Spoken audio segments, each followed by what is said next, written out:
IBL, qui est né de cette fusion du groupe GML et de Island Blight en 2016, s'est transformé en un vrai conglomérat régional en 10 ans. Ce que je retire comme leçon de cette fusion et de ces 10 ans, c'est que nous avons pu réussir ce pari grâce à des équipes juste fantastiques.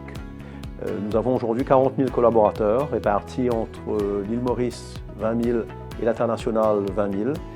Et ce sont 40 000 personnes qui ont vraiment permis à IBL de se développer, de prendre les risques à la prise sur ces territoires mauriciens, réunionnais, tanzaniens, kenyans, séchellois, Maldives et sur d'autres territoires un petit peu plus lointains comme la Chine ou les Émirats.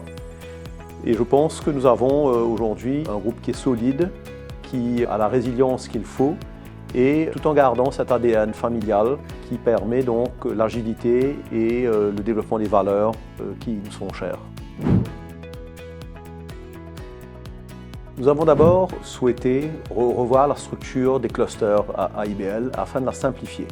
Donc nous sommes partis de 9 clusters et nous avons aujourd'hui donc revu ces clusters en 4 clusters: retail, wholesale, services et industrie.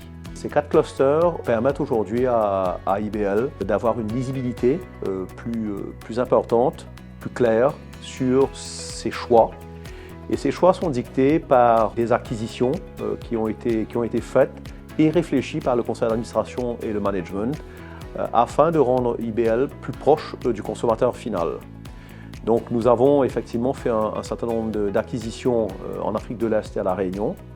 Et d'un autre côté, nous avons voulu rebalancer le portefeuille en cédant les participations, comme notre participation majoritaire dans Afrasia, gardant ce partenariat avec Access Bank pour le long terme.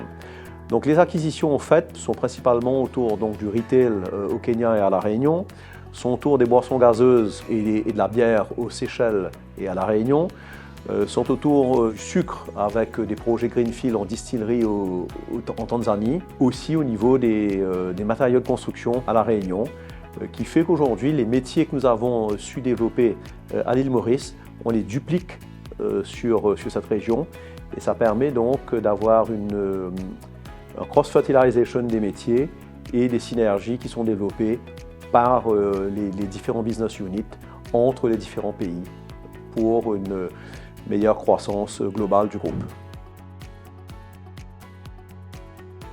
Le succès du groupe, au fait, remonte à des années et ce succès a été bâti sur des partenariats solides, tant avec des partenaires mauriciens que des partenaires internationaux, aussi bien de façon majoritaire que minoritaire. Et nous avons vraiment dans notre ADN ce sens du partenariat. Quand on s'installe dans un territoire nouveau comme le Kenya, il est extrêmement important de s'appuyer sur des partenaires locaux qui ont su eux-mêmes développer leur business, qui comprennent les enjeux et les subtilités locales. Et nous avons donc souhaité, aux Seychelles, à La Réunion, en Tanzanie ou au Kenya, continuer à développer ce type d'approche de partenariat. L'idée, c'est de se fondre sur ces territoires internationaux, dans le paysage local, et d'adopter un local international approach avec donc, nos partenaires locaux.